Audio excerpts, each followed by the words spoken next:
Почитувани, и покрај фактот што поминаа десетина дена откако доктор Жан Митрев кажа јавно за намерите на Венко Филипче да ја преземе клиничката болница која тој ја води, молк од Филипче, но молк и од надлежните институции како јавното обвинителство.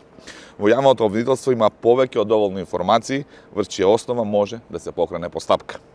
Во оваа прилика, ние овде, пред јавното обвинителство, ќе повториме кратко за што станува збор. Очигледно е дека планот за преземање на клиничката болница од Филипче, заедно со неговиот другар Зоран Заев и тогашен премиер, било добро планирано. Филипче и Заев ги применувале за нив добро познатите техники како изнуда, притисоци, а ветувале и дека ќе влијаат во судската постапка во која страна е доктор Жан Митрев. Планот евидентно дека не поминал, но и добро е што не поминал, бидејќи планот на Филипче вклучувал и еден вид на приватизација на јавни пари или пари на граѓаните.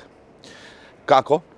На тој начин што Филипче ја згомилил сумата од ФЗО која се префрла кон болницата. Или сумата во 2020 година достигнала околу 11 милиони евра, што е скоро дупло за разлика од сумата која е одвоена за болницата во 2015 година. Многу едноставно, Филипче ја зголемувал сумата која се префрла од ФЗО кон клиничката болница, а истата сакал да ја преземе за багателна цена. За тоа што Филипче не сака да одговори во јавност, му судат граѓаните на избори.